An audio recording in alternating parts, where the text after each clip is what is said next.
বাংলাদেশি ঋতুচক্রে ফাল্গুন চৈত্র এই 2 মাস হল বসন্তকাল। এটি বছরের শেষ ঋতু। দক্ষিণার ঝিরে ঝিরে বাতাস, নাতিশীতোষ্ণ আবহাওয়া নিয়ে আসে বসন্ত। শীতের নির্জীব প্রকৃতি যেন সহসাই জেগে ওঠে। শীতের পরে রূপ, রস, বর্ণ, গন্ধ, স্পর্শ আর সৌন্দর্যের ডালি নিয়ে আসে ঋতুরাজ বসন্ত। দক্ষিণামলয়ে বসন্ত ঋতুর আগমনী বার্তা শোনা যায়।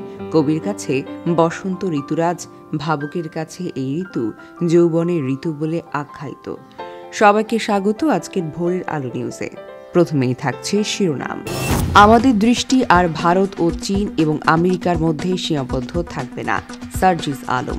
দাবি না মানলে শুক্রবার থেকে মেট্রো রেল বন্ধের হুমকি। নতুন নোটেও থাকছে শেখ মুজিবের ছবি।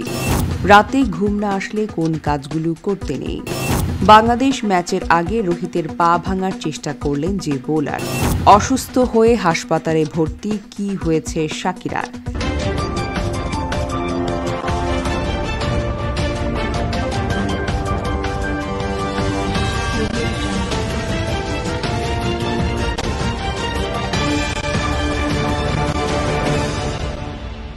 এতক্ষণ শুনছিলেন শিরোনাম, এবারে বিস্তারিত। আমাদের দৃষ্টি আর ভারত, চীন ও আমেরিকার মধ্যে সীমাবদ্ধ থাকবে না, সার্জিস আলম। যে শরীরে আমাদের 1 ফোঁটা রক্ত থাকা পর্যন্ত আমাদের দিকে ওই দৃষ্টিতে আর কেউ তাকাতে পারবে না। আমাদের দৃষ্টিটা অনেক তীক্ষ্ণ করতে হবে। আমরা নিজেদের গা বাঁচানোর নীতিতে ছিলাম। তরুণ প্রজন্ম এখন তাদের জায়গা থেকে অন্যের দিকে তীক্ষ্ণ দৃষ্টি দেখবেন। আমাদের দৃষ্টি আর 3 দেশ, ভারত, চীন ও পাকিস্তানের মধ্যে সীমাবদ্ধ থাকবে না। জাপান, মধ্যপ্রাচ্য ও জিব্রাল্টার প্রণালী হয়েও পানামা খালের 2 পাশের 2 আমেরিকা পর্যন্ত আমাদের দৃষ্টি থাকবে, এ কথা বলেছেন জাতীয় নাগরিক কমিটির মুখ্য সংগঠক সার্জিস আলম। আজ মঙ্গলবার রাজধানীর রমনায় Bangladesh institute of international and strategic studies মিলনায়তনে দিনব্যাপী জাতীয় সংলাপের আয়োজন করে জাতীয় নাগরিক কমিটি, আন্তর্জাতিক সম্পর্ক ও কূটনীতি সেল। বিকেলে সংলাপের 3য় পর্বের আলোচনার বিষয় ছিল বঙ্গোপসাগরীয় অঞ্চলের উদীয়মান অর্থনীতি, পররাষ্ট্রনীতিতে তরুণ প্রজন্মের ভূমিকা। এই আলোচনায় অংশ নিয়ে সার্জিস আলম এসব কথা বলেছেন। এই তরুণ প্রজন্ম এখন তাদের জায়গা থেকে অন্যের দিকে তীক্ষ্ণ দৃষ্টি দিবে। দাবি না মানলে শুক্রবার থেকে মেট্রো রেল বন্ধের হুমকি। দাবি না মানলে আগামী শুক্রবার 21শে ফেব্রুয়ারি থেকে মেট্রো রেল সেবা বন্ধ করে দেওয়ার হুমকি দিয়েছেন প্রতিষ্ঠানটির কর্মকর্তা ও কর্মচারী বৃন্দের একাংশ। দাবি মেনে নিতে না পারলে আজ মঙ্গলবার থেকে আগামী বৃহস্পতিবার পর্যন্ত 3 কর্মদিবস সময় দিয়েছেন তারা। এই সময়ের মধ্যে ঢাকা ম্যাস ট্রানজিট কোম্পানি লিমিটেডের স্বয়ংসম্পূর্ণ চাকরি বিধিমালা প্রণয়নের দাবি জানিয়েছেন সরাসরি উন্মুক্ত নিয়োগের মাধ্যমে নিয়োগপ্রাপ্ত স্থায়ী কর্মকর্তা ও কর্মচারীরা। তারা এক সংবাদ বিজ্ঞপ্তিতে এই হুমকি দিয়েছেন। এতে বলা হয়েছে, 13ই ফেব্রুয়ারি গণমাধ্যমে প্রকাশিত সংবাদ বিজ্ঞপ্তি অনুযায়ী প্রতিষ্ঠানটিতে সরাসরি উন্মুক্ত নিয়োগের মাধ্যমে নিয়োগপ্রাপ্ত স্থায়ী কর্মকর্তা ও কর্মচারীদের চাকরির বিধিমালা প্রণয়নে জোরালো দাবি জানানো হয়েছে। কর্মকর্তা কর্মচারীরা 20 ফেব্রুয়ারির মধ্যে স্বয়ংসম্পূর্ণভাবে চাকরির বিধিমালা প্রণয়নের দাবি জানিয়েছেন। আর তা না হলে 21শে ফেব্রুয়ারি থেকে মেট্রো রেল সেবা বন্ধ থাকবে বলে জানান তিনি। ঢাকাবাসী মেট্রো রেল সেবা থেকে বঞ্চিত হলে ডিএমটিসিএল সংশ্লিষ্ট কর্তৃপক্ষ চূড়ান্তভাবে দায়ী থাকবে বলেও বিজ্ঞপ্তিতে বলা হয়েছে। নতুন নোটেও থাকছে শেখ মুজিবের ছবি। নতুন নোটেও থাকছে শেখ মুজিবের ছবি, বণিক বার্তা পত্রিকার প্রধান শিরোনাম।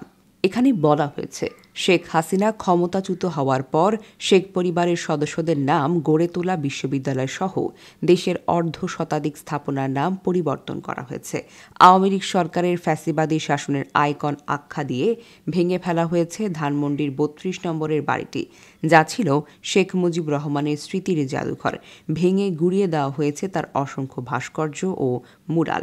যদিও এখানে দেশের সবকটি নোট ও স্মারক মুদ্রায় শোভা পাচ্ছে তার ছবিটি। ঈদুল ফিতর উপলক্ষে আগামী 19শে মার্চ বাজারে নতুন নোট ছাড়ার উদ্যোগ দিয়েছে বাংলাদেশ ব্যাংক।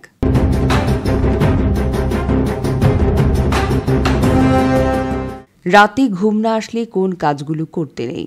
বিছানায় এপাশ ওপাশ করছেন কিন্তু ঘুমটা আসছে না। মাঝরাতে চট করে ঘুম ভেঙে গেলে এরপর আর চোখের পাতা একবারও লাগছে না। নিদ্রাহীনতা বা অনিদ্রা এমন এক সমস্যা যে সমস্যায় অনেকেই জীবনে করোনার সময় ভুগেছেন এবং এখনও হয়তো ভুগছেন। অনিদ্রা কারো কারো জন্য প্রবল সমস্যা হিসেবেও কিন্তু আবির্ভূত হতে পারে এবং কোনো কোনো ক্ষেত্রে। মানুষ কেন অনিদ্রায় ভোগে? এর পেছনে বেশ কিছু কারণ রয়েছে। বার্ধক্যের প্রভাব, রাতে বারবার প্রস্রাব, মেনোপজ বা রজোনিবৃত্তি, রাতের পালার কাজ, এরকম নানা বিষয় অনিদ্রা সৃষ্টির ক্ষেত্রে ভূমিকা থাকতে পারে। বাংলাদেশ ম্যাচের আগে রোহিতের পা ভাঙার চেষ্টা করলেন যে বোলার। চ্যাম্পিয়ন্স ট্রফির মূল আয়োজক পাকিস্তানে হলেও ভারত তাদের ম্যাচগুলো দুবাইয়ে খেলবে, তার সবার আগেই তো জানা। টুর্নামেন্টে অংশ নিতে গত শনিবার মধ্যপ্রাচ্যের শহরটিতে পা রেখেছে ভারতীয় দল। আগামী বৃহস্পতিবার দুবাই আন্তর্জাতিক স্টেডিয়ামে বাংলাদেশের বিপক্ষে ম্যাচ দিয়ে শুরু হবে তাদের অভিযান। বাংলাদেশ ম্যাচ সামনে রেখে গত রবি ও সোমবার আইসিসি ক্রিকেট একাডেমি মাঠে অনুশীলন করেছে ভারতীয় দল। যেহেতু তাসকিন, নাজমুল, মুশফিকদের বিপক্ষে ম্যাচটা দিবারাত্রির, তাই গতকালই অনুশীলন সেশন হয়েছে ফ্ল্যাড লাইটের আলোয়। সেই অনুশীলনে ভারতের অধিনায়ক রোহিত শর্মাকে বেশ ভুগিয়েছেন অখ্যাত এক ফাস্ট বোলার, নাম তার আওয়াইস খান। স্থানীয় এই বোলার নেটে রোহিতকে এতটাই ঝামেলায় ফেলেছেন যে রোহিত তার গণমুগ্ধ হয়ে গেছেন। কোনো বৈশ্বিক প্রতিযোগিতায় ভারতকে তৃতীয়বারের মতো নেতৃত্ব দিতে যাওয়া রোহিত এটি মজা করেই বলেছেন আওয়াইস তার পা ভেঙে ফেলার চেষ্টা করছেন। অসুস্থ হয়ে হাসপাতালে ভর্তি, কি হয়েছে শাকিলার? কিছুদিন আগে শুরু হয়েছে শাকিরার নতুন কনসার্ট ট্যুর। এর মধ্যে গুরুতর অসুস্থ হয়ে পড়লেন কলম্বিয়ান গায়িকা। শুধু তাই নয়, পেটের ব্যথা এমন তীব্র আকার ধারণ করে যে তাকে বাধ্য হয়ে হাসপাতালে যেতে হয় আর পিছিয়ে দিতে হয় পেরুর কনসার্ট। সেই খবরে গায়িকা নিজেই সামাজিক যোগাযোগ মাধ্যমে পোস্ট করেছেন। 48 বছর বয়সী এই গায়িকা জানান, গত শনিবার রাতে তাকে হাসপাতালে ইমার্জেন্সিতে যেতে হয়েছে। বর্তমানে তিনি এখনও পর্যবেক্ষণে রয়েছেন, চিকিৎসা চলছে। খবর রোলিং স্টোনের। এদিন শাকিরা হ্যান্ডেলে দুঃখ প্রকাশ করে শো বাতিলের খবর দেন। এই কলম্বিয়ান তারকা লেখেন, আমি অত্যন্ত দুঃখের সঙ্গে জানাচ্ছি, গত রাতে আমাকে ইমার্জেন্সিতে যেতে হয়েছিল পেটের ব্যথার জন্য। আমি বর্তমানে হাসপাতালে ভর্তি।